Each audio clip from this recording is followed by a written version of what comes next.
Hello everyone, and welcome to the second development video blog for Caribbean, an early access title on Steam. Today we're releasing a pretty big update that we've been working on this summer. Let's take a look at some of the changes that went into it. First off, we decided to scrap the city menu concept from Caribbean that has existed in all Mount & Blade games.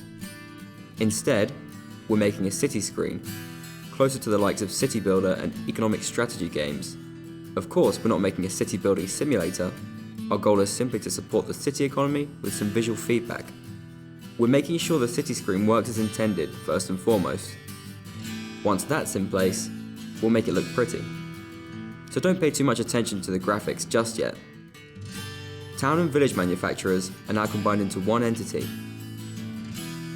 We can construct buildings that produce raw materials and industrial buildings that require raw materials in order to function. Buildings for raw materials can only be constructed in towns that have appropriate resources. For example, you can't just get silver if there's no silver to mine nearby. Every settlement has its own set of resources that we try to make as balanced as possible. You can construct any industrial building you like, but if you don't have the necessary raw materials, you'll need to purchase them on the market, which can empty your wallet pretty quickly. Buildings can be constructed in any town except for those at war with your faction. City administrations can sell you anything from 3 up to 5 building areas. If a town is besieged or has been attacked, there's a risk of losing one of your buildings there. Products manufactured by the player will go straight to the warehouse in his city. All goods and food are now a separate element. We're leaving the use of the usual inventory for weapons and armor only. Horses and cannons as well, but only for the time being. For the sake of convenience, goods are now stacked. Buying and selling is done with the slider. This is the reason that merchants are no longer in the market menu, so don't be surprised when you find them missing. If you want to carry some of the goods, you'll need to load them into your hold. Cargo capacity hasn't been properly set yet, but we hope to balance it out by the cargo volume to make the distinction between different types of ships more noticeable.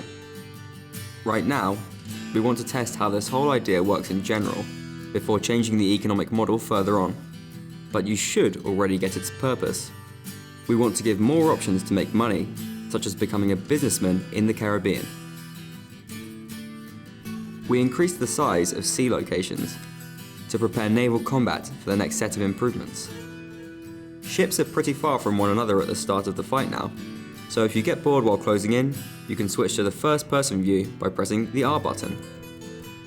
From the captain's bridge, you can look over the horizon through a spyglass with the shift button. Shooting distance for ships has been considerably increased, so cannon duels will start earlier on in the battle. If you don't feel like boarding or exchanging shots in the sea, you can just ram your enemy. But as you can see, ramming still needs some balancing. The AI's behaviour has changed. Now it can gauge an estimate of the number of your crew members and will only initiate boarding if it has an upper hand. If you have more people, the AI will shoot at you with kernels at a longer distance and with grape shot at a shorter distance. If both ships survive a ramming attack, boarding will start immediately. We've also added new boarding locations. All ships are completely redone. Besides the evident difference in textures, we redesigned level geometry, got rid of jamming on decks and unnecessary rooms, made the movement on ships more clear and free for the player. There are now more ways to engage your enemy. You can climb up to the crow's nest for a chance to shoot your enemies from a distance more fit for rifles. Of course, the long-awaited rope jumps are in the game now as well. To jump over a ship, go to a spot marked with this icon and press the use button. The AI is trained to make use of both of these new additions, so keep that in mind. Land battles have received some of the first changes. Now all of the troops you have will be divided by their types automatically. Long-range cavalry, close-range cavalry, melee units, and riflemen. By default, they will hold their positions at the start of each battle, and you will be able to control each formation separately. Cavalry can now perform charge attacks when equipped with melee weapons. Now they won't just stop when they reach an enemy, being an easy target to kill. They'll charge and try to strike, ride away to pick up speed and do it again. Controlling different unit types needs some explaining, so be sure to look it up in the patch notes. That's it for now.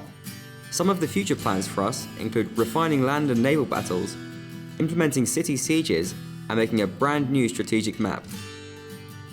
Thank you for watching, and see you next time.